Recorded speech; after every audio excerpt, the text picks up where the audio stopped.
पूछो पुत्र, क्या प्रश्न है मन में? यज्ञ तो मन की, राज्य की, समाज की शांति के लिए किया जाता है ना?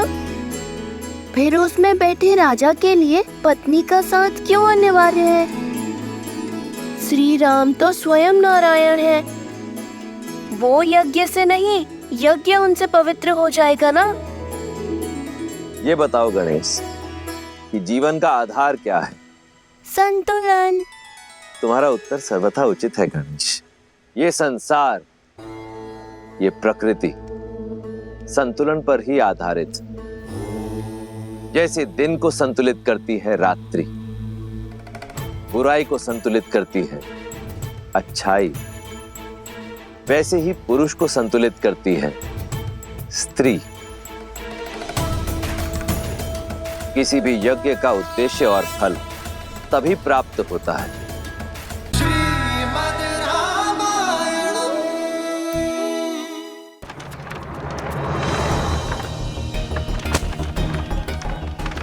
कुम्हार जी, हमें इन सब के बदले में घड़े चाहिए। हाँ हाँ, शीघ्र दीजिए। आश्रम के सभी मटके फूट चुके हैं। वो तो ठीक है, परंतु ऐसा हुआ क्या? कोई भूचाल आया था कि आश्रम के सारे घड़े एक ही दिन में टूट गए? भूचाल ही समझिए। कुछ उद्दंडी बालकों ने उपद्रव मचा रखा है आश्रम में। नए घड़े तो मिल जाएंगे, पर उनके बदले इतना अनाज चला गया। अब खेतों में और अधिक परिश्रम करना पड़ेगा। हाँ बहन, इस वर्ष की फसल बहुत ही परिश्रम मांगेगी। बालकों की उद्दंडता पर अंकुश रहना चाहिए। कब समझेंगे कि जब कोई बिना विचार किए कार्य करता है तो परिणाम पूरे समाज को भुगतना पड़ता है।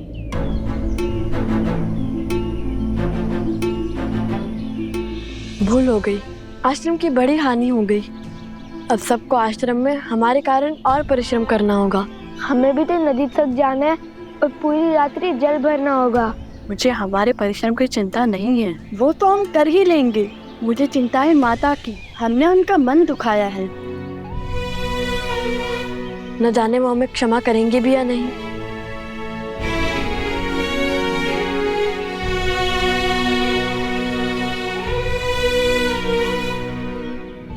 नन्हे बालक हैं, आश्रम के बाहर कैसे जाएंगे? उद्दंडता की है तो दंड तो भुगतना ही पड़ेगा।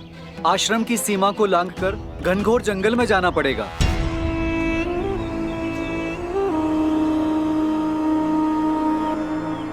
आज नहीं तो कल कोई तो इस आश्रम की सीमा लांघेगा ही, और उसे सीढ़ी बनाकर मैं पहुंचूंगा सीता तक।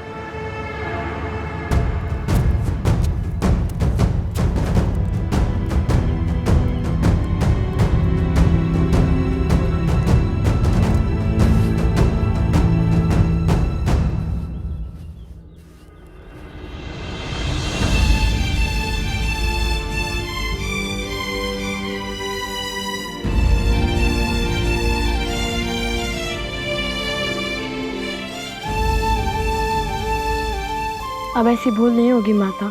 हमें आशीर्वाद दे कि हम अपना प्रायश्चित पूर्ण कर सके।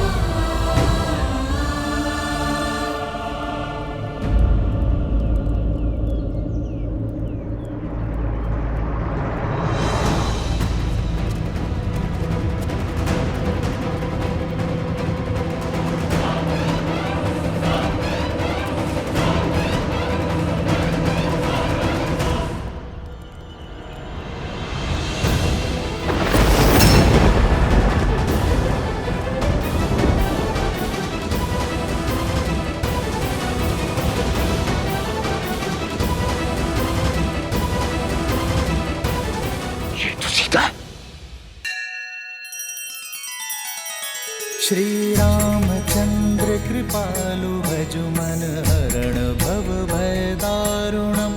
नव कंज लोचन कंज मुख कर कंज पद कंजारुणम।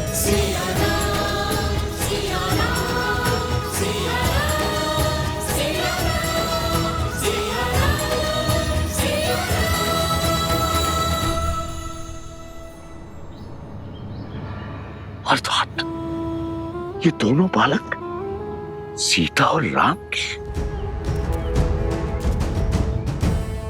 अद्भुत, अद्भुत।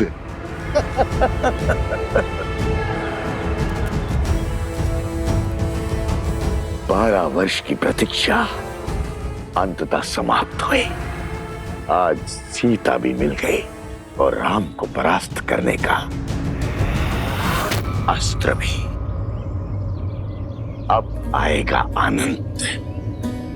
राम राज्य की नींव को राम का ही बीज बिखेरेगा। इसे कहते हैं प्रहार। हाथ भी राम की और गाल भी राम का। माता आश्रम में है तो क्या हुआ, पुत्र तो आश्रम से बाहर आ गए। अब यही दो कोमल कोमल बालक मुझे सीता तक बचाएंगे। राम, सिया राम। परंतु भ्राता, जैसे दोषी हम हैं, वैसे दोष धनुष और बाण का भी तो है। 3 मटके को फोड़ने को कहा था, उसने तो सारे आश्रम को जलमग्न कर दिया। धनुष और बाण साधन है कुश, और साधन में बुद्धि नहीं होती। लक्ष्य प्राप्ति के लिए बल और बुद्धि साधक का होता है, इसलिए बुद्धि का उपयोग मनुष्य को ही करना होता है। वाह वाह, ज्ञानी हो भैया। ज्ञानी नहीं, माँ ज्ञानी हूँ। यदि माँ ज्ञानी हो तो अपनी बुद्धि का प्रयोग पहले क्यों नहीं किया? सारे मटके तोड़ दो बोल दिया। क्योंकि हमारा मार्गदर्शन राम नाम ने किया था कि लक्ष्य कैसे साधें, और लक्ष्य साधने के लिए शक्ति उतनी ही लगनी चाहिए जितनी उसकी आवश्यकता हो। और यही सीख श्री राम का नाम लिखे बाण ने हमें बाद में दी है। मार्ग तो वो बताते हैं, हम तो केवल अनुभव से सीखते हैं।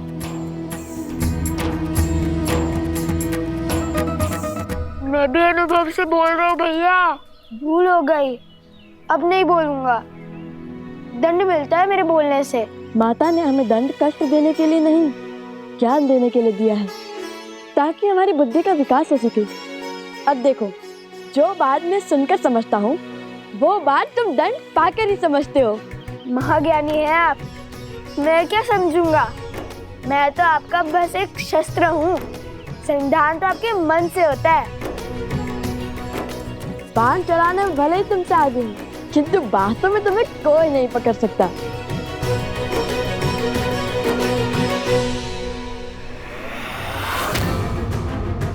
सीता तक पहुंचना है तो उसके पुत्रों को वश में करना होगा। आपके उत्तराधिकारी धर्म और कर्तव्य के पथ के लिए सच हो रहे हैं आर्य। दोनों जितने नटखट हैं उतने ही पराक्रमी भी हैं। अपने पिता की मर्यादा और पूर्वजों के मान का भार उठाने के लिए शीघ्र ही तैयार होंगे आपके लवकुश।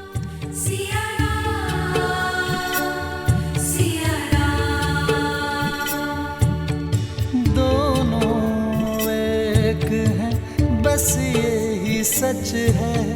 राम लक्ष्य और राम ही पथ है। विरह की आग में जले सिया राम।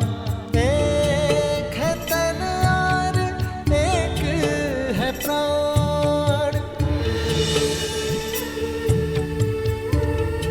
इस रात को एक सक्षम राजा ही नहीं, सर्वश्रेष्ठ उत्तराधिकारी भी चाहिए।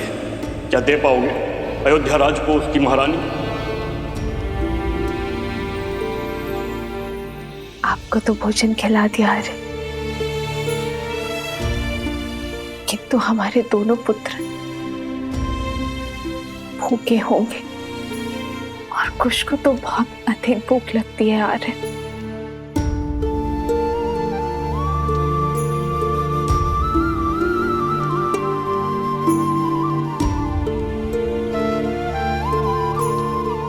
माना संतान की दिशा और दशा माता की कठोरता निर्धारित करती है, किंतु फिर भी उन्हें इस समय वन में भेजना उचित नहीं था। वन देवी,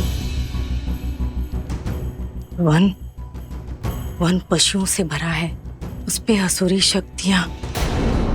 लवणासुर अवश्य मर चुका है, परंतु अभी भी असुरी शक्तियां आश्रम के चारों ओर मंडरा रही है, अवसर की प्रतीक्षा में।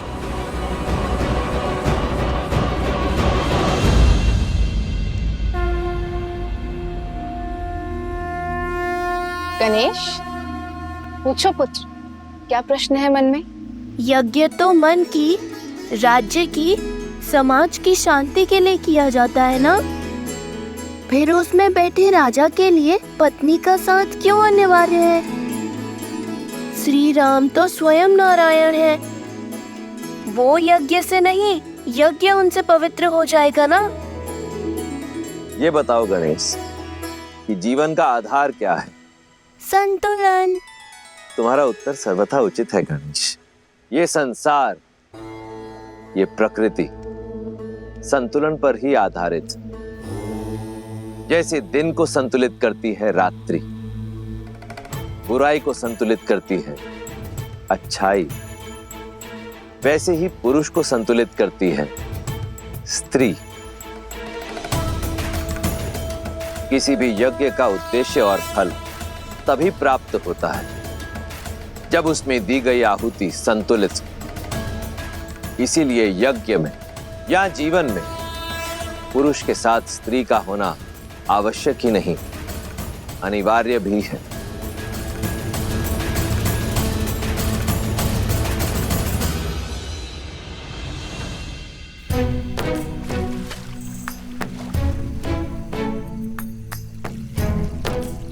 ये क्या कर रहे हो कुश? छोटे से बड़े में क्यों डाल रहे हो? समय व्यर्थ कर रहे हो। समय व्यर्थ नहीं भैया, जल की मात्रा की गिनती का माप बना रहा हूँ। माप है तो सही, चट्टान, सिर, पाँव, मुंड। नया माप लाता, नया माप। नया माप का समय है और ना ही उसकी आवश्यकता। तुम समय व्यर्थ कर रहे हो। पात्र भरो, हम यहाँ दंड स्वरूप आए, जल क्रीड़ा करने नहीं। क्या भैया, दंड तो पूरा कर रहे हैं ना?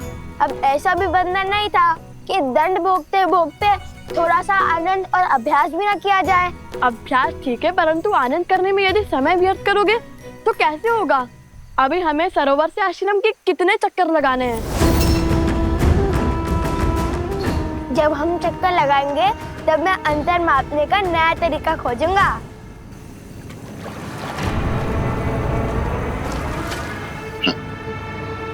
कितने अबोध है ये दोनों बालक। पुनः आश्रम नहीं पहुंचेंगे तो माता को तो ढूंढने बाहर आना ही होगा।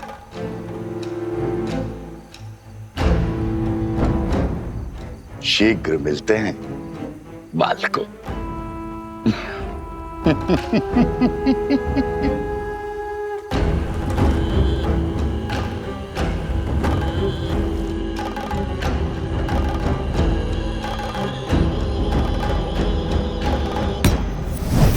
क्या आदेश है राक्षस श्रेष्ठ? किसे सताना है? रहोगे राक्षस के राक्षसी। कभी तो पुण्य का काम किया करो। यहाँ दो सुंदर, कोमल, अबोध बालक आए हैं और थके हुए भी हैं। उन्हें अपनी शक्ति से निंद्रा दे रहा हूं। बाकी का काम हम स्वयं करेंगे। जाओ।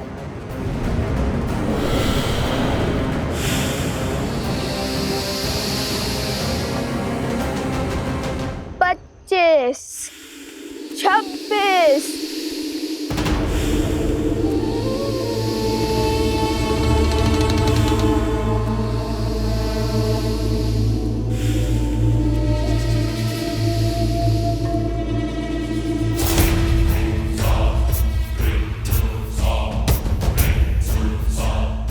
सत्ताईस, 28।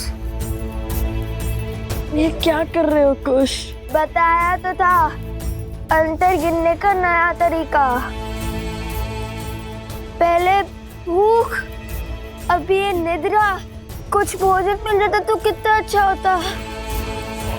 नहीं, 41। जब तक कार्य पूर्ण नहीं होता तब तक ना ही हम भोजन कर सकते हैं और ना ही निद्रा ले सकते हैं। नहीं तो माता के मन को ठेस पहुंचेगी। चलो चलो, मैं तुम्हें वो प्रसंग सुनाता हूँ जिसे सुनकर तुम्हें सदा हंसी आती है कि कैसे हनुमान जी ने अपनी पूंछ से लंका में आग लगाई थी। सुनाओ सुनाओ। यदि रोकूंगा तो आप रुकोगे तो नहीं, सुनाई दीजिए।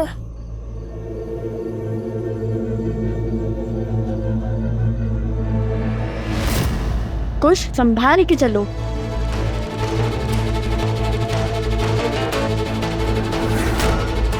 कुछ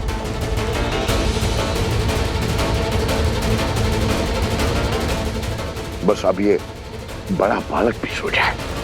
कुछ जागो, ये सोने का समय नहीं है। उठो कुछ।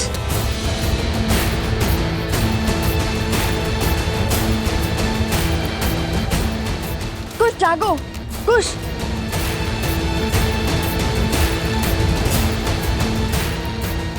कुछ जागो।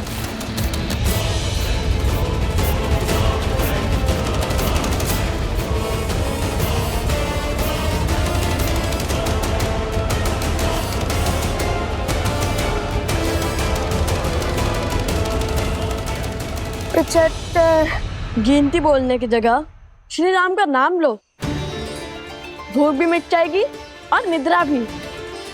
चलो बोलो राम। श्री राम।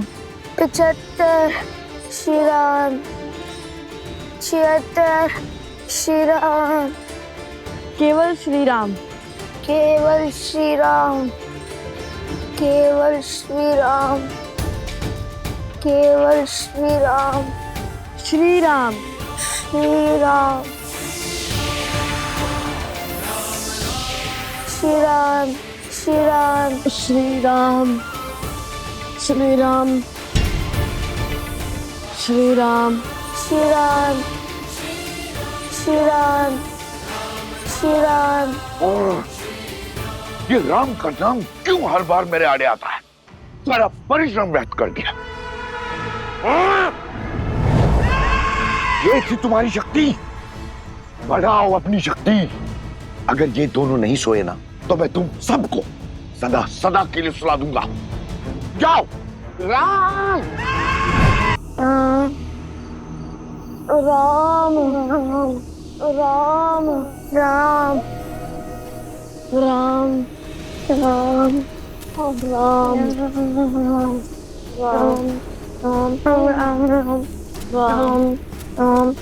राम राम।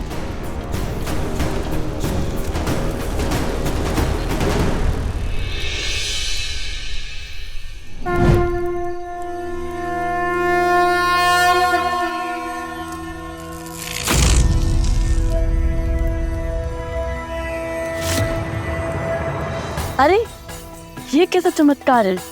आश्रम में प्रवेश करते ही निद्रा छूमंतर हो गई। लग रहा है जैसे निद्रा आ ही नहीं रही थी। अरे तुम जल ले भी आए?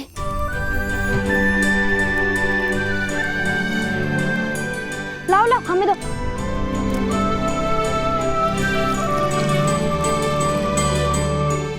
तुम दोनों ठीक तो हो ना? बहुत वीर हो। लव, कुश, और इतना जल आश्रम के लिए पर्याप्त नहीं होगा, और जल की आवश्यकता होगी। तो क्या वन देवी के पुत्र थकते नहीं हैं?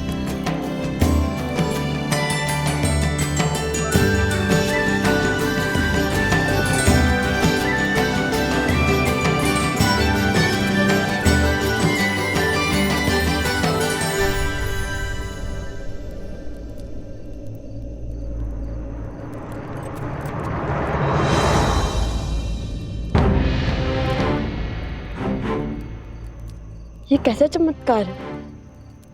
आश्रम की सीमा के बाहर निकलते ही निद्रा आने लगती है और भीतर आते ही निद्रा छूमंतर हो जाती है। बात तो उचित है भैया, लेकिन अब क्या करें? केवल श्री राम का नाम लेते हुए आगे बढ़ते रहे क्या? नहीं नहीं, हम राम भक्त हैं। हम वो करेंगे जो श्री राम करते, अपने ज्ञान और अपनी बुद्धि का प्रयोग। और मेरे ज्ञान के अनुसार ये कोई असुरी माया है जो आश्रम के भीतर प्रवेश नहीं कर पा रही।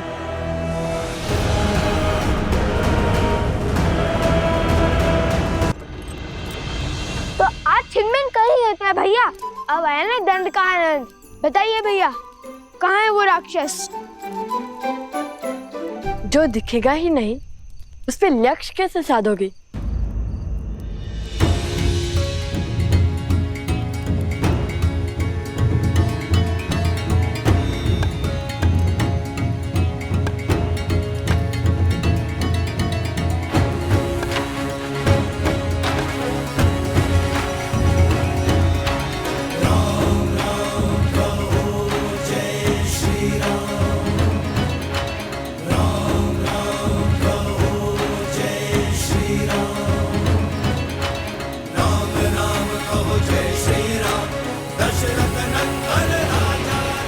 अब समझा, गुरुदेव ने एक बार बताया था घाट के पात्र में 5 वेदों का वास होता है और उस पे श्री राम का नाम तो और पवित्र और सशक्त बना देगा। इसमें माया प्रवेश नहीं कर सकती लव भैया। लव भैया, उचित समय पर उचित पद स्मरण आता है आपको, इसलिए तो मैं आपका अनुसंधान करता हूँ।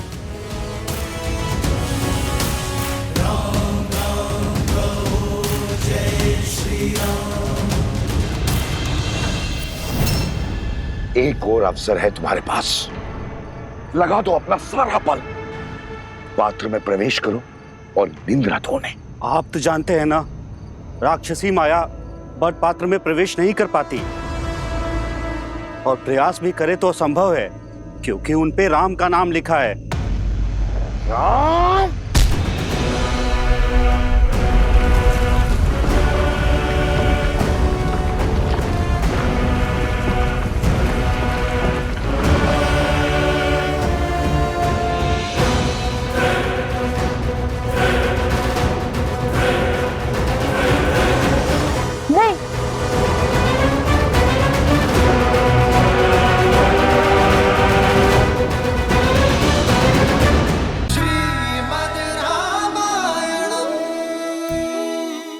एक और अवसर है तुम्हारे पास, पात्र में प्रवेश करो और निंद्रा धोने। प्रयास भी करे तो असंभव है क्योंकि उन पे राम का नाम लिखा है। राम?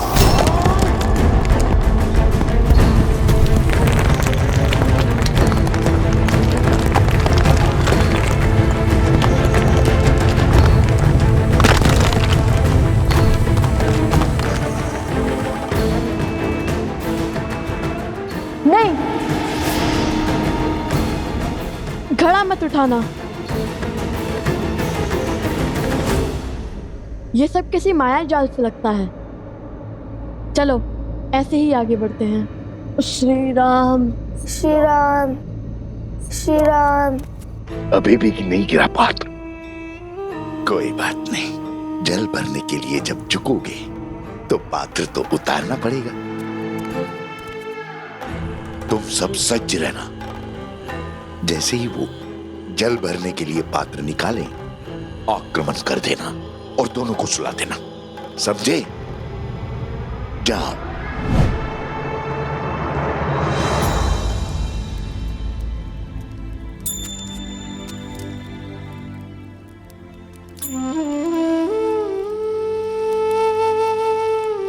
जानता हूं तुम्हारे मन में क्या चल रहा है, लव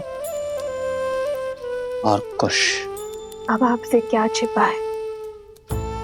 मैं जानती हूँ मेरे दोनों पुत्र वीर हैं, पराक्रमी हैं, किंतु उतने ही नटखट भी हैं। इसलिए मैंने उनको दंड स्वरूप आश्रम के बाहर भेज दिया, जल लाने के लिए। अंधकार है और असुरी माया पूर्णतः नष्ट नहीं हुई है। क्या मैंने उचित किया? कोसल राज्य का भविष्य हैं वो दोनों, पराक्रमी तो होंगे ही। नाविक की योग्यता की पहचान चक्रवात में ही होती है, स्थिर जल में नहीं बन देवी। तुम्हारे पुत्रों ने आश्रम में रहकर बहुत कुछ सीखा है, किंतु अब समय है बाहर के संसार को जानने का, उसे समझने का। मुझे आपके कहे हर शब्द पर और अपने पुत्रों के शौर्य पर पूरा विश्वास है, और अब तो मुझे प्रतीक्षा है केवल उस क्षण की जब मेरे पुत्र अपने पिता, अपने पूजने से मिलेंगे, प्रभु श्री राम से मिलेंगे। तथास्तु। और लव कुश की चिंता छोड़ दो वनदेवी। अपने पिता और माता की भांति उनमें भी हर संकट का हल खोजने का सामर्थ्य है।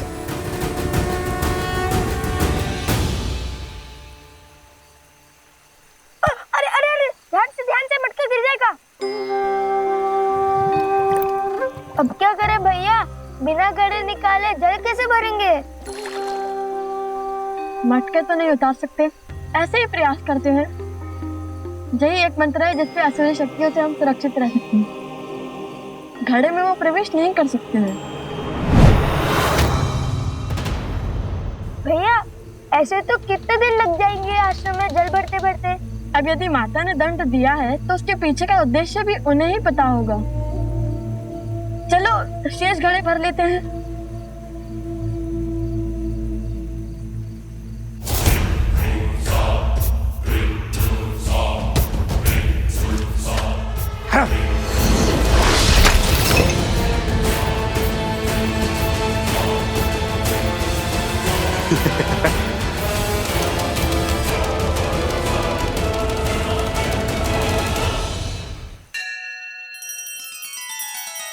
श्री रामचंद्र कृपालु भजु मन हरण भव भय दारुणम। नव कंज लोचन कंज मुख कर कंज पद कंजारुणम।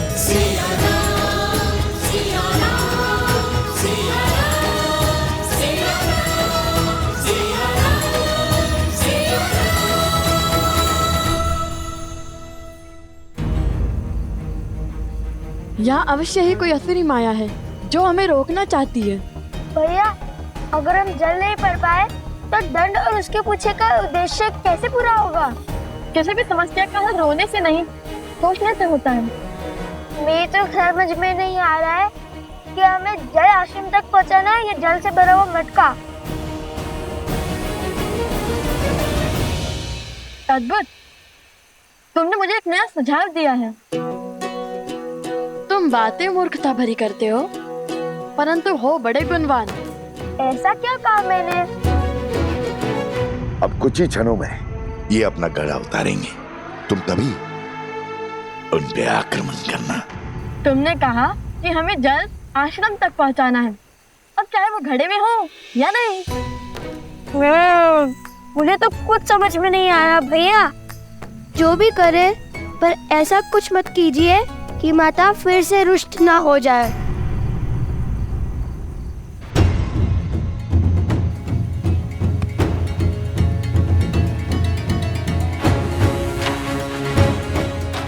तुम चिंतित ना हो, तुमने जो सुझाव दिया है उससे माता प्रसन्न नहीं होंगी, दुखी नहीं।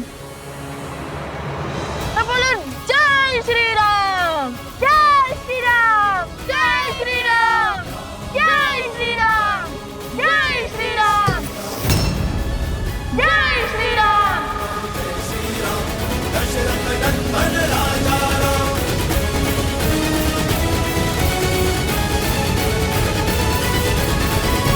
यदि हम दोनों साथ जाएंगे तो वो त्याग नहीं, समस्या से भागना होगा। आर्य, जिस क्षण महाराजा राम महारानी सीता को त्यागेंगे, उसी क्षण अयोध्या के सब दुख मिट जाएंगे। महाराजा राम महारानी का त्याग करना होगा। राम इस राज को एक सक्षम राजा ही नहीं, सर्वश्रेष्ठ उत्तराधिकारी भी चाहिए। बिना युगल आहुति के न यज्ञ पूर्ण होता है और ना ही उसका फल मिलता है।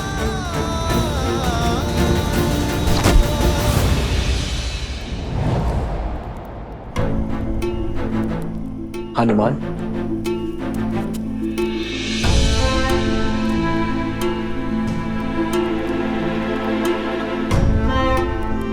क्या बात है हनुमान? तुम्हारे मुख पर व्याकुलता? प्रभु, सहस्त्र रावण के पुत्र चंद्रबाहु ने वानर राज सुग्रीव की पुत्री त्रिनावती का अपहरण कर लिया है।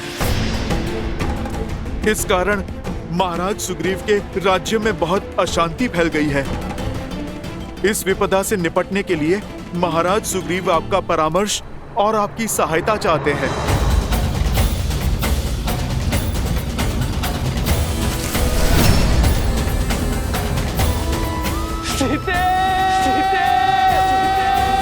रावण का वध तो हो गया है हनुमान, किंतु उसकी विचारधारा का नाश होना अब भी शेष है। दृष्टता और अधर्म हर रूप में धर्म के लिए चुनौती है, किंतु स्त्री को देवी की भांति पूजा करने वाले इस समाज में स्त्री को वस्तु की भांति उठा लेने वालों की धारणा का नाश होना चाहिए। हर युग के साथ पाप का शीश उठता है, किंतु जब पाप चरम पर हो तब धर्म का प्रहार उस पर होना चाहिए। मेरे मित्र वानर राज सुग्रीव के राज्य में आतंक फैलाने वालों को दंड देना हमारा राजकीय कर्तव्य है हनुमान, और एक मित्र होने का परम धर्म भी। युद्ध की तैयारी करो हनुमान, धर्म के पथ पर चलने का समय आ गया है। संसार में बुरी सोच फैलाने वालों का अंत आवश्यक है। मेरे मित्र वानर राज सुग्रीव से कह दो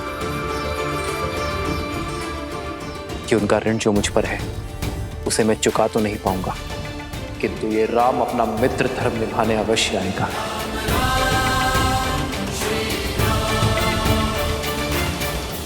वंदिनी, वंदिनी, वंदिनी, क्या हुआ कुमुदनी?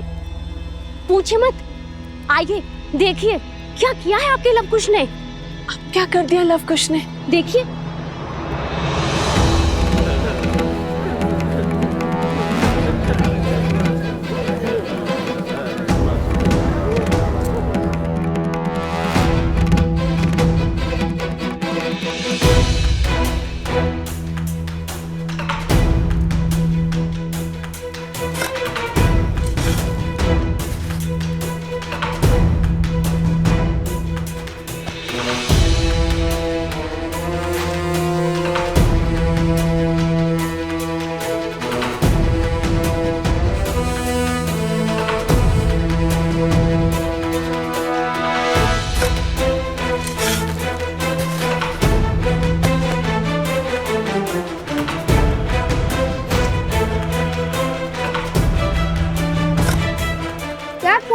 लोग।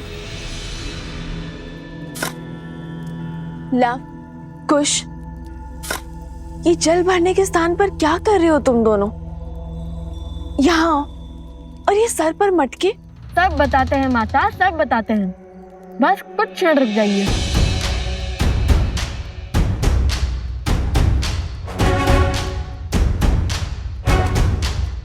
कुश, चलो वो खोल देते हैं।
क्षण भर पहले जल की एक बूंद नहीं थी और अब देखो पूरी की पूरी नहर बन गई है।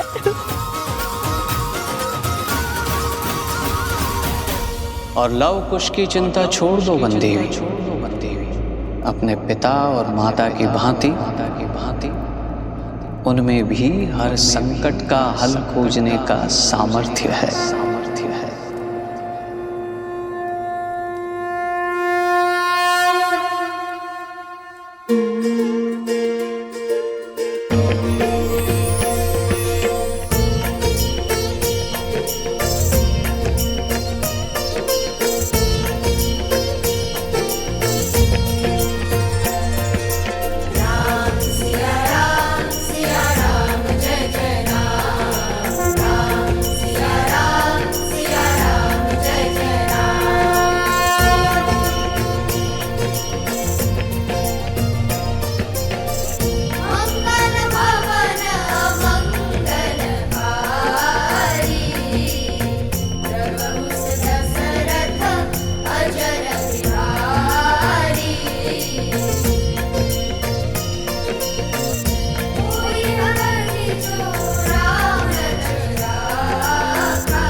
माता, पता है भैया ने क्या सोचा कि नदी के पास जाने से अच्छा नदी को यहाँ भी बुला दिया जाए। अब इस आश्रम में किसी को भी जल की समस्या नहीं होगी, चाहे कोई बालक कितने भी मटके की ना फोड़ दे।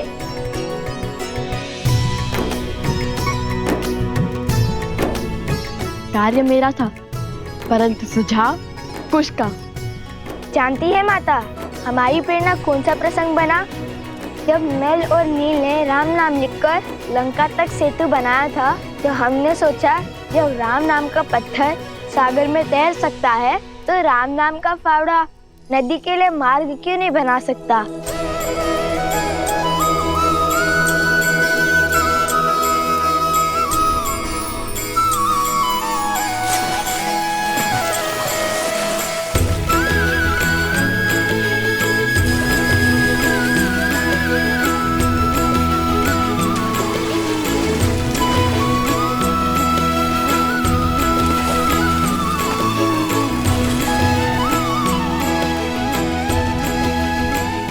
ईश्वर ने लव कुश के भविष्य में क्या रचा है वो तो मैं नहीं जानता, किंतु इतना अवश्य जानता कि ये दोनों अपने भविष्य को आलिंगन करने के लिए पूर्ण रूप से सजे।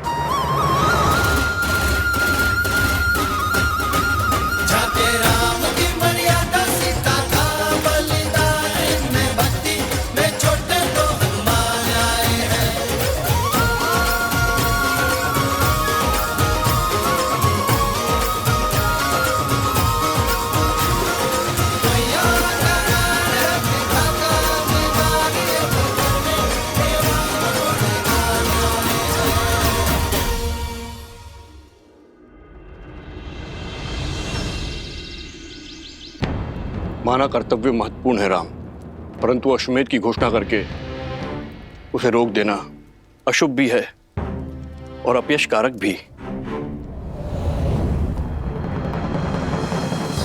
अश्वमेध यज्ञ अवश्य होगा आचार्य।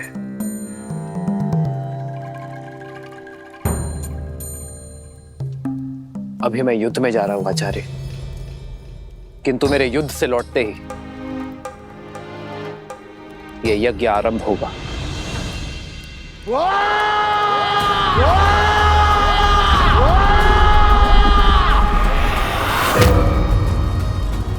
सहस्त्रमुख रावण पराजय के बाद पीछे नहीं हटता और प्रचंड शक्ति से वार करता है। अश्वमेध यज्ञ कदापि नहीं होगा। राम राज्य कभी स्थापित नहीं होगा। पिताश्री,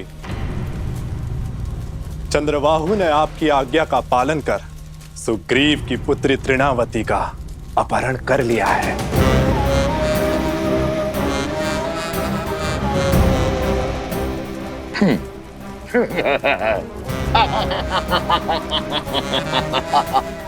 कैसे कैसे बचोगे राम मेरे इस प्रहार से? अब राम को सुग्रीव की सहायता के लिए जाना होगा और अयोध्या अश्वमेध यज्ञ से वंचित रह जाएगी।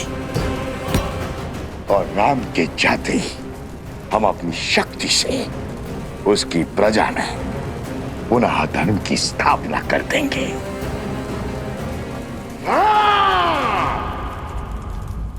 केवल आपके लौटने से क्या बात बन जाएगी महाराज?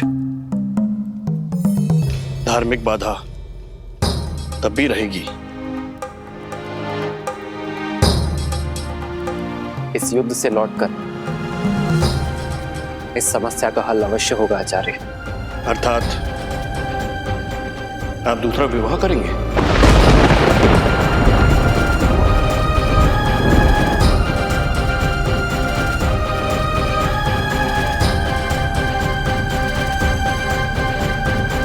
रघुकुल रीत सदा चली आई,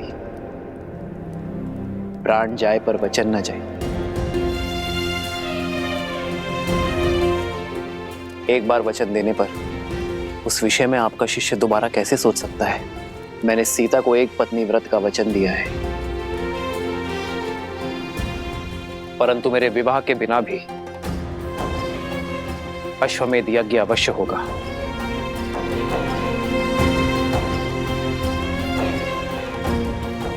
राजा का सपत्नी यज्ञ में बैठना आवश्यक है ना? मैं युद्ध से लौटते ही भरत को अयोध्या का महाराज घोषित कर दूंगा।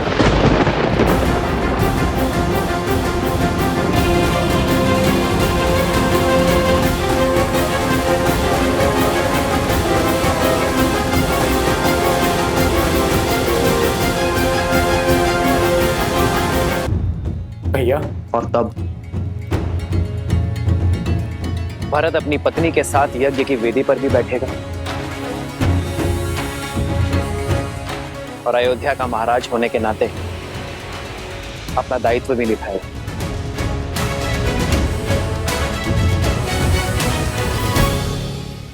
ये क्या कह रहे हैं आप भैया? नहीं, ये मुझे स्वीकार करना होगा भरत, क्योंकि ये मेरा निर्णय है। समझने का प्रयास करो भरत। या तो तुम अयोध्या के महाराज बनोगे या सीता का ये राम किसी और का पति।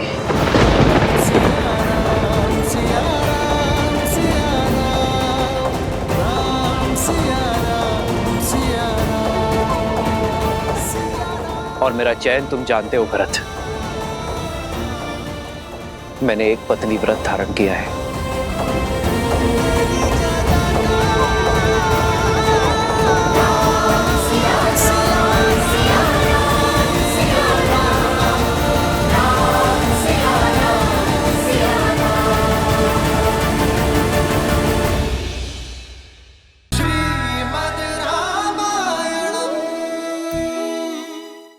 आगे बताओ ना। जब तुम नदी के पास पहुँचे फिर क्या हुआ?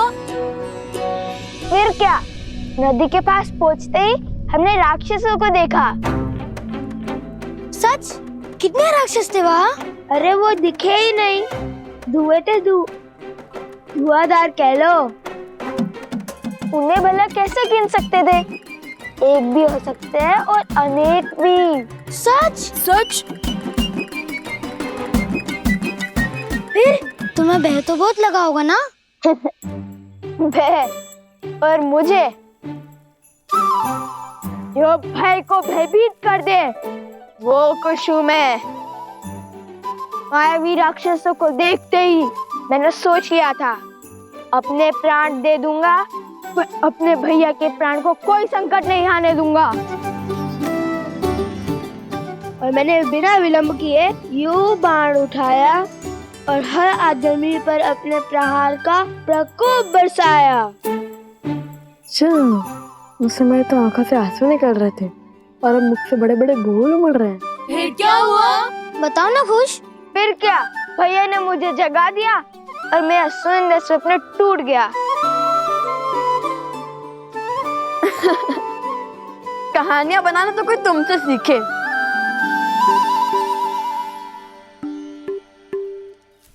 कथा का सार ये है कि माताओं को कितना कष्ट होता है इतनी दूर जाकर जल लाने में। तो हमने सोचा कि जल को ही माताओं के पास लेके आए। क्यों, उचित कहा ना भैया? अवश्य। सच लव और कुश, बहुत वीर हो तुम दोनों। अब ये जल सदा आश्रम के पास रहेगा और वो राक्षस दूर।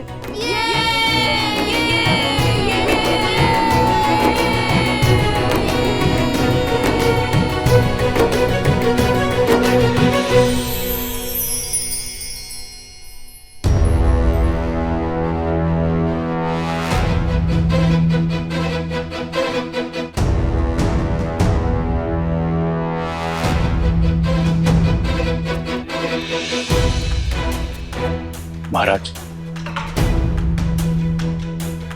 क्या समाचार लाए हो अंगद? हमारे पास इतनी सेना नहीं है कि हम इस दुर्ग को चारों ओर से घेर सके महाराज। परंतु आप निश्चिंत रहे महाराज, मैंने प्रण लिया है उस चंद्रबाहु का वध करने का, जिसने बिना कारण आपकी किष्किंधा राज की पुत्री का अपहरण किया। अंगद, हमें शीघ्रता करनी होगी। इस किले को भेदना होगा हमें, इससे पहले कि इस किले से आक्रमण हो।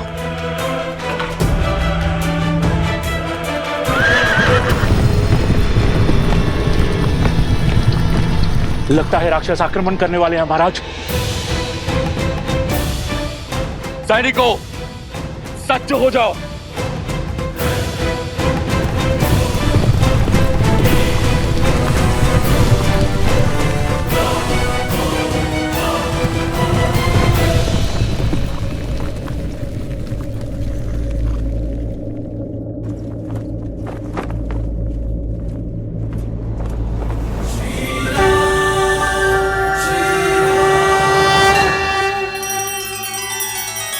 श्री रामचंद्र कृपालु भजु मन हरण भव भय दारुणम। नव कंज लोचन कंज मुख कर कंज पद कंजारुणम।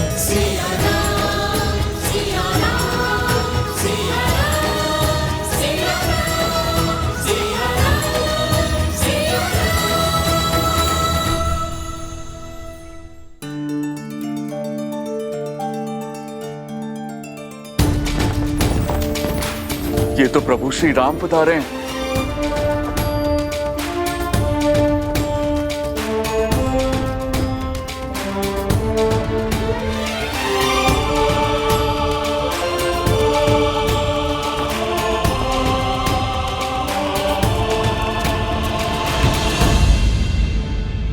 प्रभु, आप मेरी किष्किंधा की सहायता करने के लिए आए।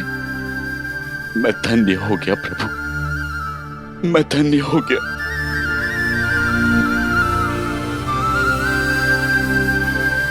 प्रभु नहीं, आपका मित्र आया है। जब ये नर विपदा में था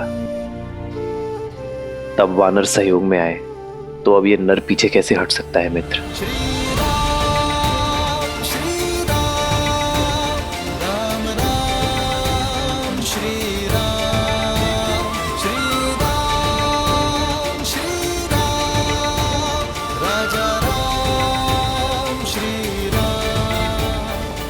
इस संसार की प्रत्येक नारी, चाहे वो माता हो, बहन हो,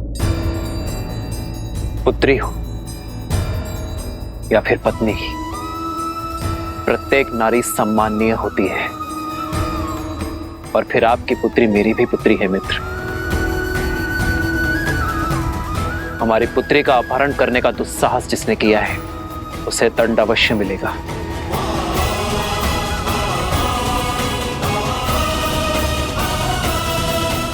महाराज, हनुमान, किष्किंधा की पुत्री का अपहरण करने वाला बचेगा नहीं। प्रभु, आप मुझे आदेश दीजिए। अवसर देना हमारा धर्म है। तुम दूत बनकर जाओ और चंद्रबाहु को चेतावनी दो। कहो कि उसके पापों का दंड देने स्वयं अयोध्यापति आए, और यह अंतिम अवसर है। यदि उसे प्राण प्रिय है तो मेरे मित्र वानरराज सुग्रीव की पुत्री तृणावती को सम्मान सहित लौटा दे।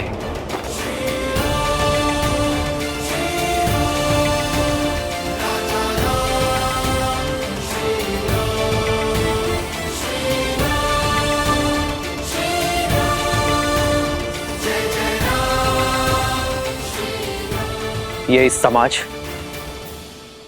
इस संसार का सबसे बड़ा दुर्भाग्य है कि हर युद्ध, हर शांति काल, मित्रता, शत्रुता, प्रेम, हर भाव में सदा ही नारी को, उसके अस्तित्व को, उसके सम्मान को लक्ष्य बनाया जाता है।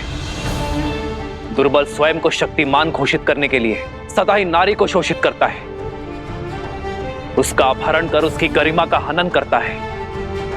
मैंने लंका युद्ध के समय कहा था कि ये युद्ध केवल मेरा नहीं, ये युद्ध हम सबका है। हमें हमारी बहन, हमारी पुत्री, हमारी पत्नी, हमारी माताओं के सम्मान के लिए लड़ना होगा। और आज ये युद्ध हम सब फिर से लड़ेंगे। संसार का हर पापी क्षमा का भागीदार है, किंतु नारी पर अत्याचार करने वाला अक्षम्य है। और चंद्रबाहु को भी उसके पाप का दंड हम अवश्य देंगे। जय श्री राम, जय श्री राम, जय श्री राम, जय श्री राम। जय हनुमान ज्ञान गुण सागर, जय कपीस तिहु लोक उजागर, रामदूत अतुलित बल धामा, अंजनी पुत्र पवन सुत नामा। राम दुआरे तुम रखवारे, होत न आज्ञा बिनु पैसारे। आपन तेज समारो आपे, तीनों लोक हाथ करे कापे। जय जय हनुमान। कौन हो तुम? प्रभु श्री राम का दूत, उनका सेवक चंद्रबाहु से मिलने आया हूं। तुम मुझे उस तक ले चलोगे या मैं तुम्हें उठा कर ले चलूं?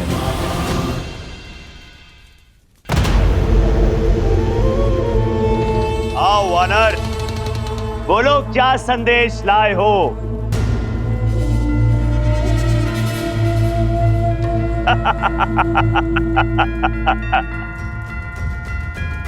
चयन का विकल्प लाया हूं।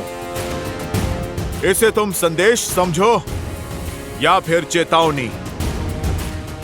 ये तुम्हारे हाथ में है चंद्रबाहु। मेरे प्रभु श्री राम का आदेश है, या तो वानरराज सुग्रीव की पुत्री को तुम सम्मान सहित लौटा दो, या फिर अपनी मृत्यु के लिए सज्ज हो जाओ। सुना, मुझे स्त्री के सम्मान का पाठ पढ़ाने का आदेश वो दे रहा है जिसने लोगों की बातें सुनकर स्वयं अपनी पत्नी के सम्मान को तार तार किया, उसे त्याग दिया।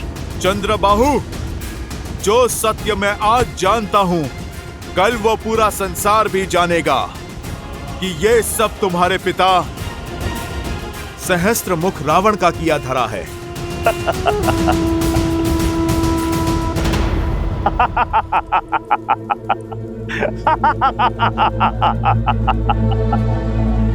साफ, दान, दंड, भेद, युद्ध को जीतने के लिए शत्रु को युक्ति लगाने का पूरा अधिकार है। उसका प्रयोग मेरे पिता ने भी किया, तुम भी करो। जाओ मेरी पत्नी के विरुद्ध बातें फैलाओ। किसने रोका? मैं उसका सत्य जानता हूं। अब तुम ही बताओ, स्वयं को लोक अपवाद से बचाने के लिए जिसने अपनी पत्नी को त्याग दिया, वो स्वार्थी है या फिर कायर? जिसने अपनी पत्नी को मरने के लिए वन में छोड़ दिया, उसको क्या अधिकार है कि वो किसी और की स्त्री या पुत्री को लौटाने का आदेश दे? दुष्ट! तूने मेरे भगवान को पापी कहा है। तू अवसर का नहीं, अंत का पात्र है।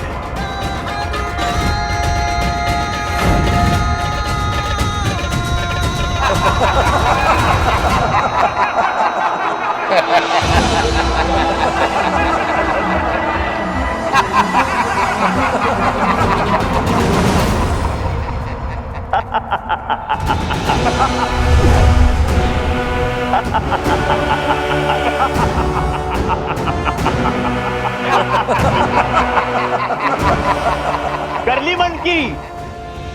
अब जाओ और जाकर कह दो अपने राम से कि इस संसार में चंद्रबाहु को मारने वाला कोई नहीं है, क्योंकि मेरी ढाल मेरी पत्नी का पतिव्रत है, और जब तक वो मेरी रक्षा करती रहेगी तब तक मैं अमर रहूंगा।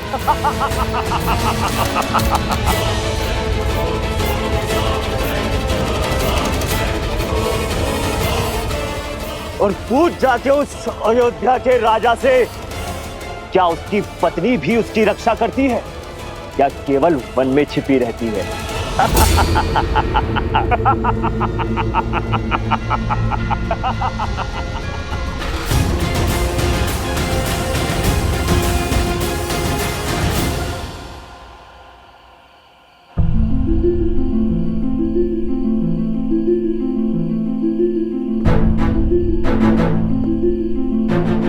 मित्र, मुझे ना राज चाहिए ना संसार, मुझे केवल मेरी पुत्री चाहिए मित्र, केवल मेरी पुत्री।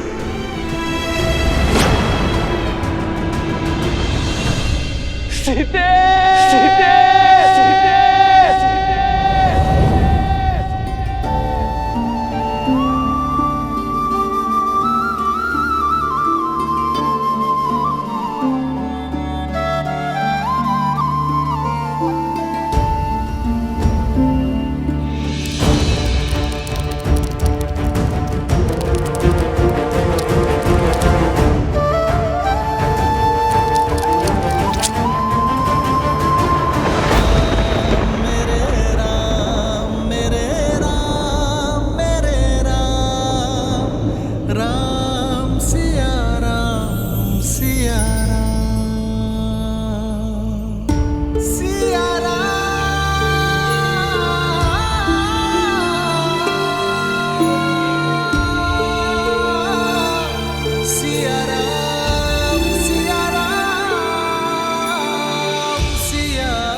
ये घाव तो केवल देह पर है सीते,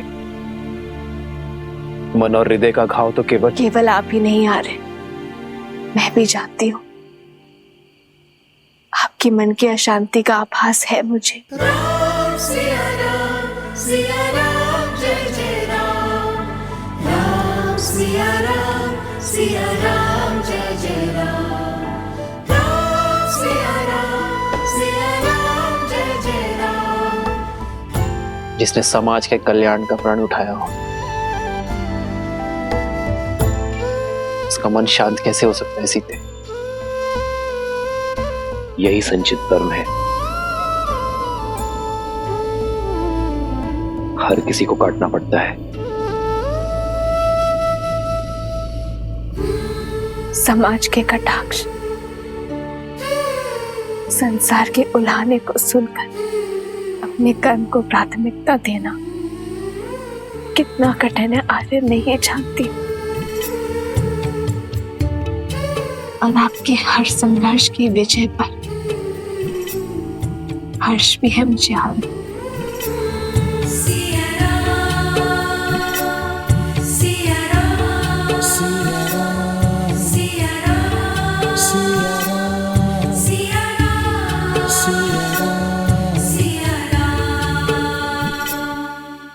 त्याग से बड़ा इस संसार में कोई तप नहीं है सीते।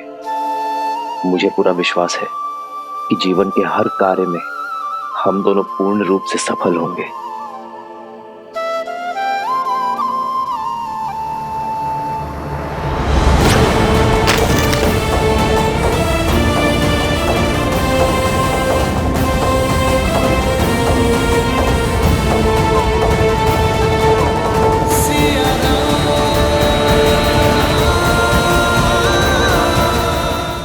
क्या है यार जो आपको इतना विचलित कर रहा है? कल भोर होते ही मैं भगवान वाल्मीकि का परामर्श लूंगी, वही मेरी उलझन को सुलझा सकते हैं। राम सिया राम सिया राम। प्रभु,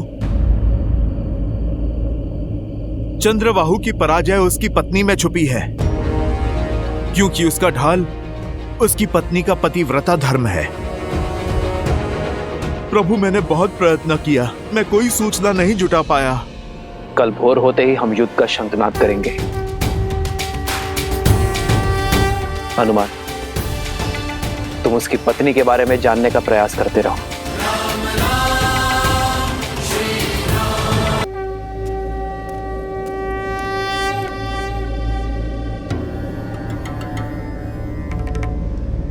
हनुमान जी किस भेद की बात कर रहे हैं पिताश्री? क्या है चंद्रबाहु की मृत्यु का रहस्य?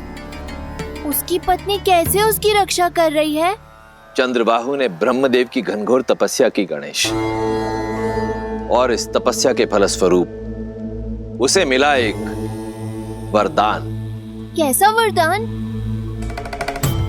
वरदान ये था गणेश कि जब तक चंद्रबाहु की पतिव्रता पत्नी पद्मावती निरंतर ब्रह्मदेव के मंत्र का जाप करती रहेगी, तब तक चंद्रबाहु को युद्ध में कोई पराजित नहीं कर सकता। इतना ही नहीं, एक और वरदान भी मिला चंद्रबाहु को। एक और वरदान? हाँ, चंद्रदेव ने अपने परम भक्त चंद्रबाहु को वरदान स्वरूप वर्धमान नामक भाला दी, जिसकी शक्ति यह है कि वो जिसे चाहे स्थिर कर सकता है। स्थिर करने की शक्ति? इसका काट क्या है पिताश्री? इसकी काट स्वयं मैं हूं गणेश। आप?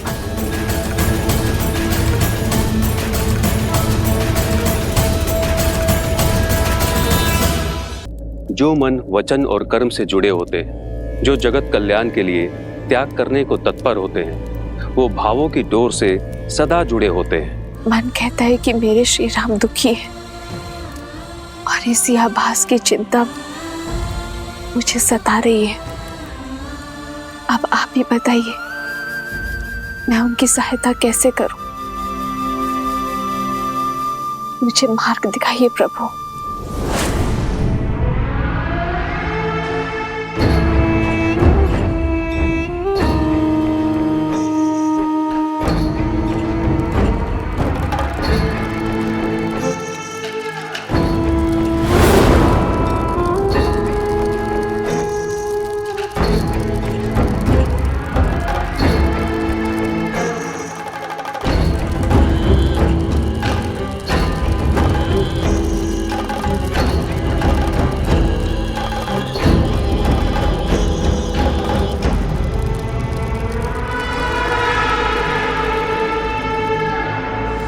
देवी, मैंने भगवान वाल्मीकि जी से इस समस्या की चर्चा की। उनकी इच्छा है कि आप इस चिंता से मुक्त होने के लिए फल्गु स्नान का व्रत रखिए। फाल्गु व्रत? हाँ देवी, तनिक कठिन व्रत है। बिना अन्न जल के फल्गु नदी में कुछ दिन खड़ी रहो और मंत्र जाप करें।